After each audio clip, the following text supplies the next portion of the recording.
I've been sort of working in education for about 25 years now, and I've worked in primary schools, at high schools, at Swinburne University, and Chisholm TAFE for 18 years, and now Box Hill TAFE for 4 years, which I've really enjoyed my time here. The presentation was designed to look at how universal design informs my teaching, but it's sort of a double-edged sword or two-way street. Like I had a meeting with Annie early 2020, and we were looking at incorporating what the teachers in my area were doing to sort of upskill mainstream teachers about working with students with special needs. And then that sort of led to, that's the first, maybe soon after that, Annie, we learned I learned about the universal design research that was going on here at Box Hill, and it sort of was like, okay, a lot of that was what I would call best practice anyway in my teaching, but then a lot of this information I was learning about was actually giving me new ideas as well. So I've incorporated that into my teaching, and it gives me a good framework, I think, sometimes to reassess what I'm doing and to get a further understanding. The students I teach have an intellectual disability at TAFE, so we teach Cert 1 level courses, transition education and work education, as well as a Cert 2 in work education.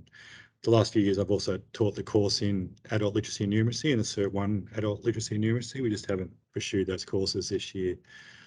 Our students can range from 18 to 65 in different places. Some of them are working, some are straight out of special schools and coming to TAFE for the first time. So there's a bit of a range of students involved, and like this, the early information, a lot of it's from the ADSET website, which I found was an amazing resource. So my principles are based around those 7 guidelines. And the one I saw last time was presented had a different format or structure. So there's obviously a few different frameworks out there.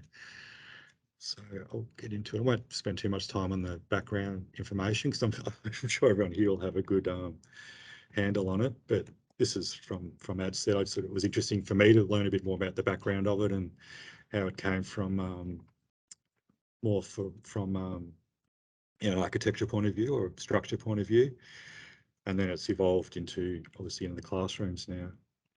So some of the examples were automatic doors and ramps. I've got a student in a wheelchair at the moment. His mum is so big on ramp gradients and things like that for accessibility. Flat panel light switches, lever door handles, and closed caption text, as well as straight curb ramps and accessibility features on mobile devices now, which are becoming more and more, I think, user-friendly. So they were designs for all users and not just people with a disability. And I think the idea was it's getting it right for as many users as possible, for as much of the time as possible, regardless of their age, size, level of capability, level of education or previous experience. And that to me sums up the title of universal. And it's for everyone. It does benefit people with disabilities. And like I said, that's my student cohort, but I think it's got that wider ranging impact. And when I presented this to ACAL, it's just what we take for granted now with ramps and especially automatic doors. I think flat panel light switches have you taken off like they did at one point, but they're still around when you see them. So we can say UDL recognises there's no average learner, and it's considering needs and preferences of all learners.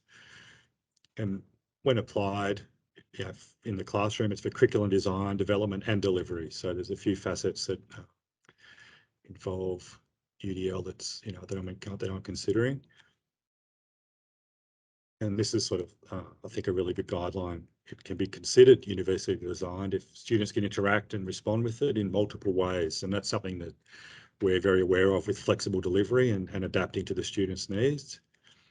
Students can find meaning in material and thus motivate themselves in different ways. So a bit about interpretation, but also how you can talk about things and change contexts.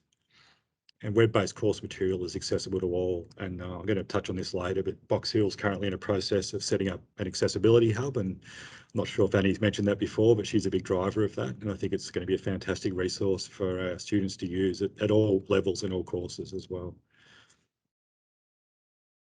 Information is presented in multiple ways. And again, I'll touch on that a bit more later. So UDL, universal ensuring that learners can participate, understand and learn. Design, ensuring we design, develop and deliver curriculum to be accessible to the broadest group of learners possible. And I think what is useful in my classes is we're trying to also reduce differentiation. So instead of trying to make everything customized for each student, if you start from a base of having a very good accessible content, the differentiation gets reduced straight away. There still will be a need to customize things for certain students, but it actually has been really, really helpful for me and my teaching staff to revisit all our workbooks and resources and go back to this accessibility from the beginning. And suddenly you're reducing differentiation a lot. You know, one example was we used to have print-based workbooks that were for our students, but then we'd make extra large font ones for the students with sight impairment or poor eyesight. Now we just make them all with bigger fonts, and that suddenly has reduced the need for making two different resources. And that's just sort of one example of that. So I think as a starting point, as a teacher, you know, I ask these two questions of everything I create or plan to do. Is it accessible and is it inclusive? And again, I think it was what I was doing by best practice, but Universal Designers, I think, has given me this underlying philosophy now, which I think has been really useful and something that, you know, we all think about now when we're creating activities and what the students' experience is going to be. So again, these are from AdSet. So I've got two mouses here. I've got one with my notes and one with the slide. So I don't know if I need to go through this in too much detail, but these are the sort of the 7 principles from AdSet that I've been using as a framework. I'm just going to go through them in a bit more detail and break them down and sort of align them with things that I'm doing as a practical focus in the class. So this sort of covers the same information. Equitable use, flexible use, simple and intuitive, perceptible information, tolerance for error, which is a big one for us, and low physical effort is another important one, and size and space and approach and use. So we try and design our curriculum to be accessible as possible, minimising need for adjustments in response to individual needs, which is differentiation. And like I said, I think that's been one of the great informers or, you know, the learning curves that we've been on in our area to make things more sort of not just accessible, but more user friendly and less need to change things and make it, you know, like sort of customized.